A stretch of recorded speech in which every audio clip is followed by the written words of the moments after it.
काँग्रेस राष्ट्रवादीत लोकसभा निवडणुकांसाठी जागा वाटपाच्या बैठकांना सुरुवात होते। लोकसभेच्या पुण्याच्या जागेसाठी राष्ट्रवादी आग्रही असल्याने जागा वाटपात पुण्याची जागा कळीचा मुद्दा ठरण्याची शक्यता आहे।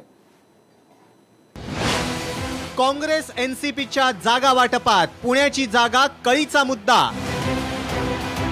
पुण्याची जागा पदरात पाडून घेण्यासाठी राष्ट्रवादी आग्रही। राष्ट्रवादीसाठी पुण्याची जागा प्रतिष्ठेची। काँग्रेस आणि राष्ट्रवादी काँग्रेसनं लोकसभा विधानसभा निवडणुका एकत्र लढवण्याचा निर्णय घेतलाय। पुढच्या आठवड्यात जागा वाटपाच्या बैठकांना सुरुवात देखील होते। लोकसभेच्या पुण्याच्या जागेसाठी राष्ट्रवादी काँग्रेस आग्रही असल्याने जागा वाटपात पुण्याची जागा कळीचा मुद्दा ठरण्याची शक्यता आहे। हल्लाबोल यात्रेदरम्यान पक्षाचे नेते अजित पवार यांनी पुण्याच्या जागेवर दावा सांगितला होता। महापालिका निवडणुकीत पक्षाला मिळालेल्या मतांचा विचार करता पुण्याच्या जागेवर राष्ट्रवादीचा हक्क असल्याचं त्यांनी सांगितलं होतं। नुसता हक्क सांगून पवार थांबले नव्हते, तर पुण्यासाठी आमच्याकडे सक्षम उमेदवार असून असा उमेदवार असल्याशिवाय अजित पवार बोलत नाहीत, अशा शब्दात पुण्याच्या जागेविषयी त्यांनी आग्रह स्पष्ट केला होता।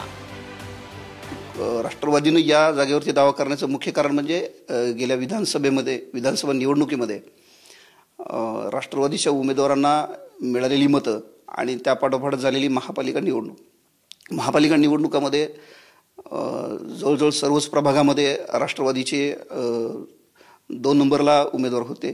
एकूणच मतांची संख्या ही काँग्रेसपेक्षा जास्ती आहे, त्यामुळे राष्ट्रवादी काँग्रेसचा दावा अधिक भक्कम आहे।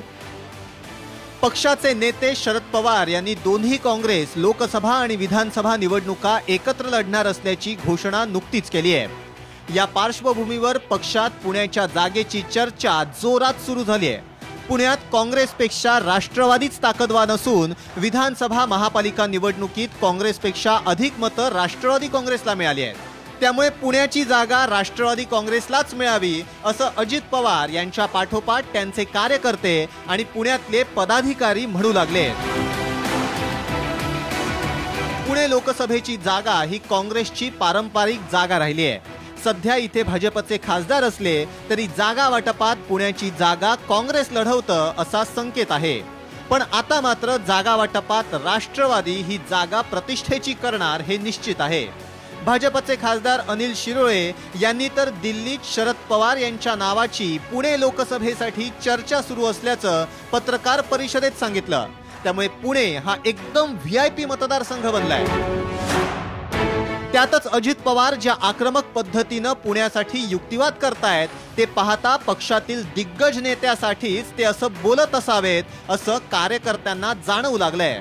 त्यामुळे या 2 पक्षात जागा वाटपामध्ये पुण्याची जागा कोणाकडे जाणार याची उत्सुकता शेवटपर्यंत राहणार। ब्युरो रिपोर्ट, साम टीव्ही।